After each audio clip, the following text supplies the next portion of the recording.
हाय दोस्तों, मैं जितेंद्र कुमार, आप लोग का अपना यूट्यूब चैनल माँ अर्जुन में आप सभी का स्वागत है।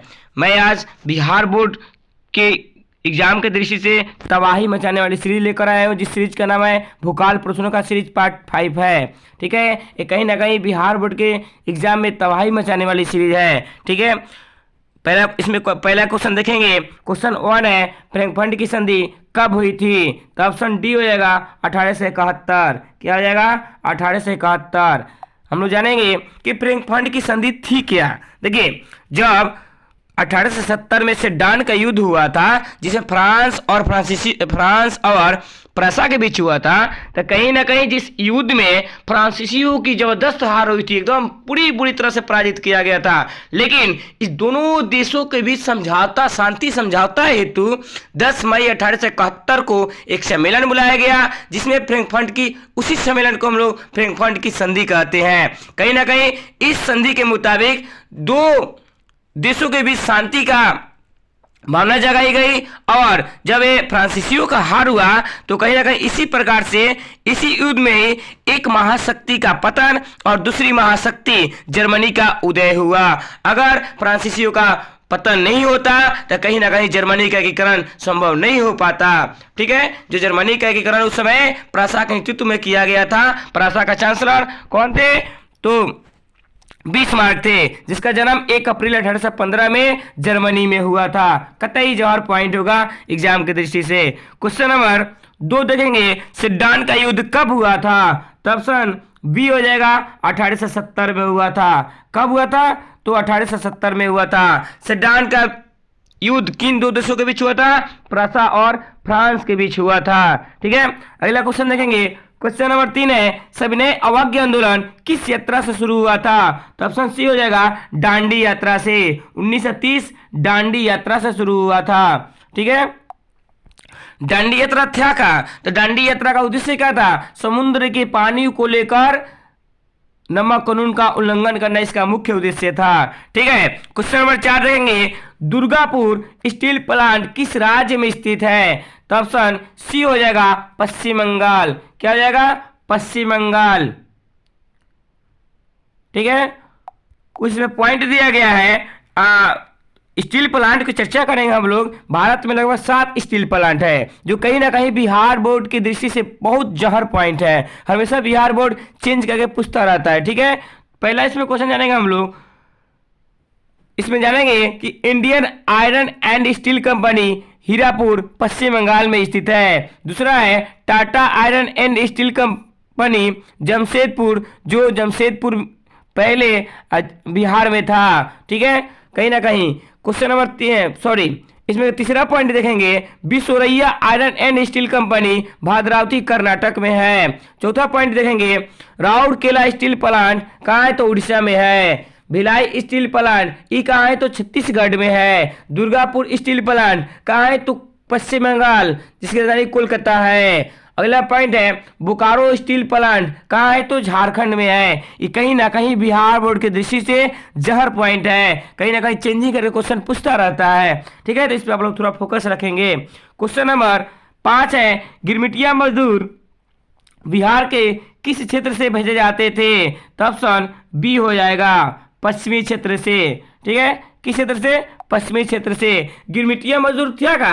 गिरमिटिया मजदूर को हम लोग अनुबंधित मजदूर भी कहते हैं। कहीं ना कहीं इस मजदूर को ज्यादा दबाव डालकर अपने काबजा में कर इससे काम कराया जाता था, और बिहार से ले जाकर विदेशों में मॉरिशस में इनसे काम कराया जाता था। वह काम गन्ना की खेती होती थी। एक यहाँ से लेकर जाते थे प्यार से, और उनके साथ दुर्व्यवहार करते थे, उनसे काम करवाते थे, और खाना समय पे नहीं देते थे, और उनको मारते भी थे। जो भी मजदूर वहां से भागना चाहता था तो उनके पास पैसा न होने के कारण वह मजदूर वहां से आ नहीं पाता था, जिसके कारण उनकी स्थिति दयनीय होती जा रही थी। उनके साथ शारीरिक व्यवहार, गलत व्यवहार की जाती थी। उनके पुत्र और पुत्रियों के भी साथ गलत व्यवहार की जाती थी, जिसके कारण कुछ किसान तो अपना वहां पे अपने दुख के कारण आत्महत्या कर लेते थे कि मान लीजिए यहाँ पे भाग कर घर भी नहीं आ सकते हैं यार, तो यहाँ मर जाना ही बेहतर है। ऐसा कई लोगों को मानना था। ठीक है, वही गिरमिटिया मजदूर थी जो बिहार के पश्चिमी क्षेत्र से भेजे जाते थे अपार मात्रा में गन्ना की खेती करने हेतु। क्वेश्चन नंबर 6 है, सांप्रदायिक राजनीति आधारित होती है? तो ऑप्शन ए हो जाएगा धर्म पर। किस पे होता है? तो धर्म पर होता है। अगला क्वेश्चन है बिहार दिवस कब मनाया जाता है? तो ऑप्शन सी हो जाएगा 22 मार्च को। कब मनाया जाता है? 22 मार्च को मनाया जाता है, क्योंकि बिहार का स्थापना 22 मार्च 1912 में ही हुआ था, जिसके कारण बिहार दिवस 22 मार्च को मनाया जाता है। ठीक है, इसमें कुछ पॉइंट दिया है। ए में दिया है 1 मई। तो 1 मई को कौन सा डे मनाया जाता है? तो कहेंगे विश्व मजदूर दिवस मनाया जाता है। और 8 मार्च को अंतर्राष्ट्रीय महिला दिवस मनाई जाती है। ठीक है, अगला क्वेश्चन देखेंगे। क्वेश्चन नंबर 8 है भारत में सर्वप्रथम नगर निगम की स्थापना की गई थी? तो ऑप्शन हो जाएगा चेन्नई। कहाँ की गई थी? चेन्नई में की गई थी। चेन्नई किसकी राजधानी है? तमिलनाडु की राजधानी है। क्वेश्चन नंबर 9 है पंचायत के चुनाव कौन करवाता है? तो ऑप्शन सी हो जाएगा राज्य चुनाव आयोग कराता है। पंचायत जो मुखिया की चुनाव होती है, ये कौन कराता है? राज्य चुनाव आयोग कराता है। क्वेश्चन नंबर 10 है नर्मदा बचाओ आंदोलन संबंधित है? तो ऑप्शन ए हो जाएगा मेगा पाटकर। इसके संस्थापक कौन थे? तो ऑप्शन ए हो जाएगा पर्यावरण। इसके संस्थापक कौन थे? मेगा पाटकर। ठीक है, क्वेश्चन नंबर 11 है भारत में योजना आयोग का गठन कब किया गया था? तो ऑप्शन सी हो जाएगा 15 मार्च 1950 में किया गया था। कब किया गया था? 15 मार्च 1950 में किया गया था। ठीक है, अगला क्वेश्चन है क्वेश्चन नंबर 15 मार्च 1950 में किया गया था और योजना आयोग का नाम बदलकर नीति आयोग 1 जनवरी 2015 में देश के माननीय प्रधानमंत्री मोदी जी के द्वारा कर दिया गया था। योजना आयोग का अध्यक्ष कौन होता है? तो देश के प्रधानमंत्री होते हैं। उस समय प्रथम प्रधानमंत्री कौन थे? पंडित जवाहरलाल नेहरू थे। लेकिन वर्तमान में कौन है? तो मोदी जी हैं। ठीक है, तो यह कहा जाएगा नीति आयोग को वर्तमान में अध्यक्ष कौन है? तो कहेंगे मोदी जी हैं, देश के प्रधानमंत्री होते हैं। ठीक है, अगला क्वेश्चन है क्वेश्चन नंबर 12 है बिहार की प्रति व्यक्ति आय किस जिले का सर्वाधिक है? तो ऑप्शन ए हो जाएगा पटना। क्या हो जाएगा? पटना का सर्वाधिक है।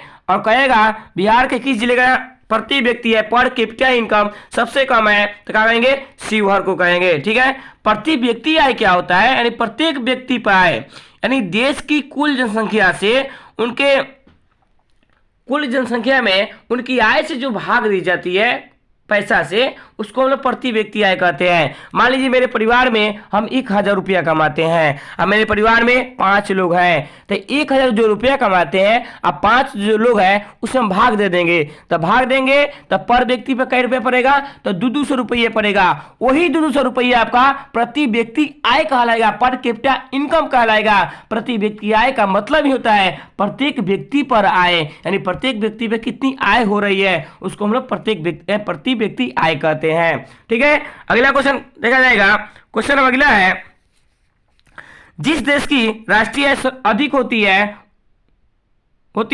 वह डैश देश कहलाता है? तो ऑप्शन बी हो जाएगा विकसित देश कहलाता है। क्या कहलाता है? विकसित देश कहलाता है। अगला क्वेश्चन है शेयर बाजार का नियामक संस्था है?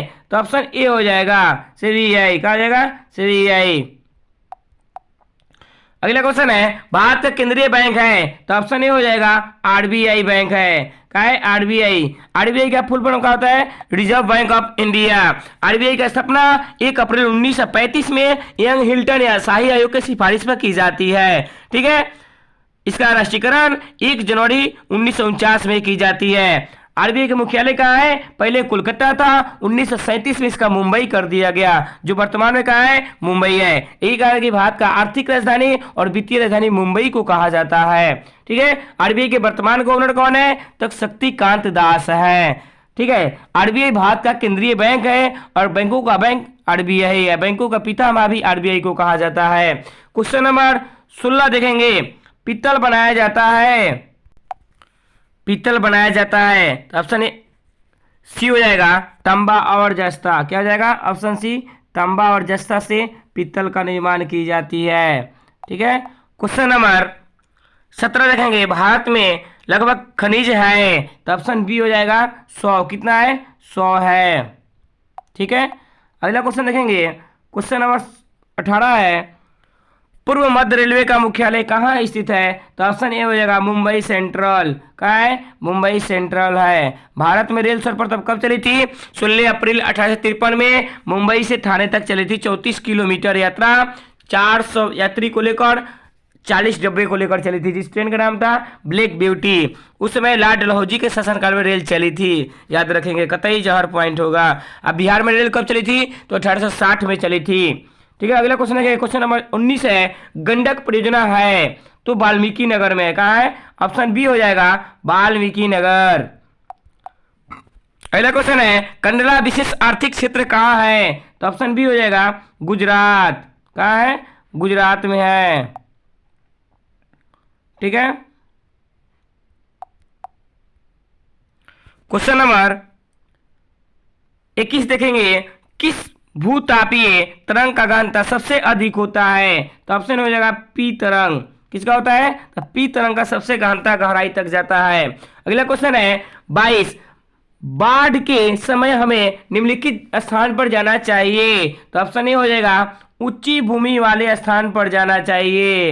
ठीक है, तब जाकर आप बच सकते हैं, न तो दहाड़ आएगा, दवा के लेकर चला जाएगा। इसलिए बचना है तो ऊंचे ऊंचे स्थानों पर घर बनाओ और ऊंचे ऊंचे स्थानों पर भाग कर जाओ, तब जीवन का बचाव हो सकता है, अन्यथा जाइएगा मछली मारते रह जाइएगा। ठीक है, क्वेश्चन नंबर 23 है, कुशहा तटबांध किस नदी पर है? तो ऑप्शन बी हो जाएगा कोसी नदी पर है। कहाँ पे है?